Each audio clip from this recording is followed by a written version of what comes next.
Big news coming from the state capitol tonight. Governor Barbour plans to cut between $50 and $70 million. But it is sticking on our car some. Definitely not enough to make a snowball. But today, the walls and classrooms of Vicksburg Junior High School look like any other school. But yesterday, well, that was a different story. We had a hard time finding a parking spot, and folks are trickling in and out of Best Buy.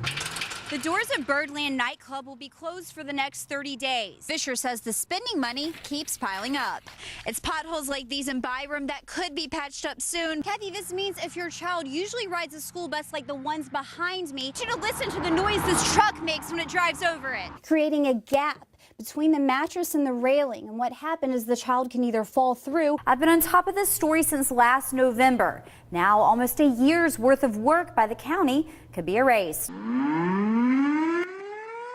It's a sound of progress to some, but for others, it means the county made a big mistake. Ultimately, a court will decide if we're right or wrong. Attorney Robert Gibbs represents Precision Communications. It's a Mississippi company that claims Federal Signal, the company picked to install 10 sirens, didn't have a license to do so. The Board of Supervisors normally does an excellent job in reviewing bids and making a decision.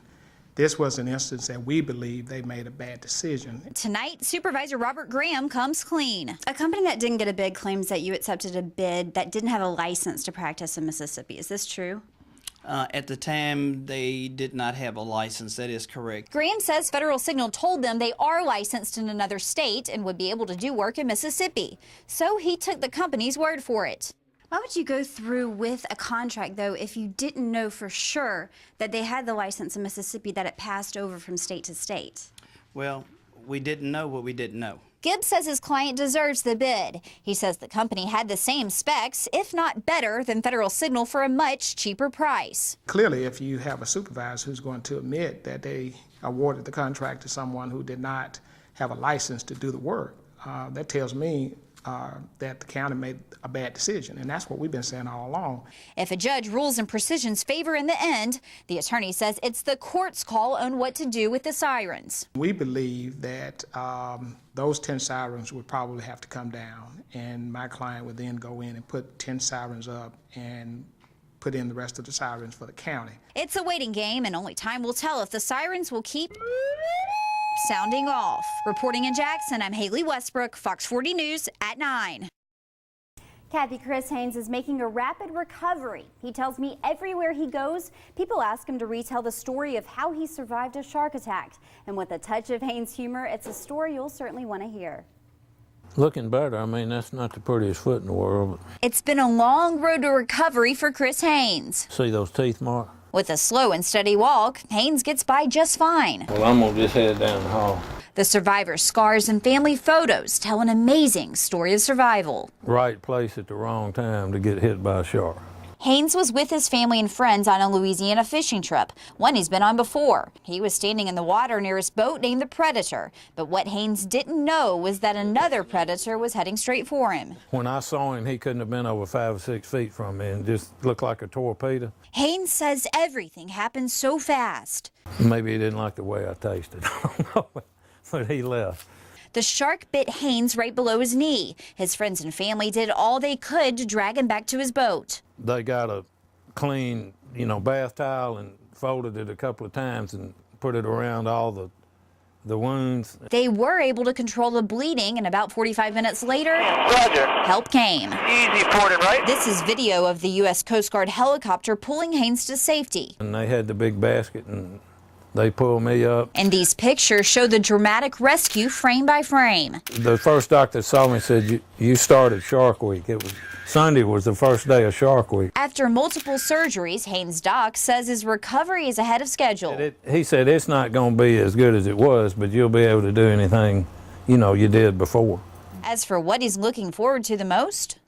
Able enough to duck hunt, because I love to duck hunt. And I tried my duck hunting boots on Sunday and I got them on, and I've got a plan for that. Now, Haynes used to be in the Coast Guard. He says this Coast Guard helicopter ride was his second one, obviously for a much different reason. Travis. Taxing hospitals to make up for a big Medicaid shortfall is still the holdup. Senate leaders are working on making changes, hoping the governor likes them. But time is running out and lawmakers are worried. The governor has to call us back. It's a waiting game for these three lawmakers, but it's not one they want to play. Minute by minute, frustrations are mounting.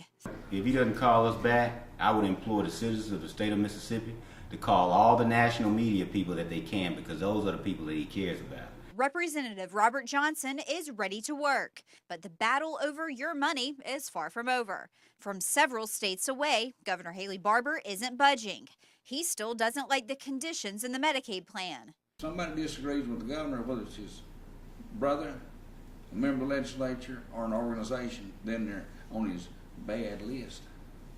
Representative Dirk Dito signed off on a Medicaid agreement Saturday. He's sticking to his plan unless a better one comes his way. I think it would do well to let the legislature simply vote on this, up or down. But Senator Doug Davis says it's not that simple. The clock is ticking, and some lawmakers say 174 members arguing over an unresolved Medicaid issue could slow it down.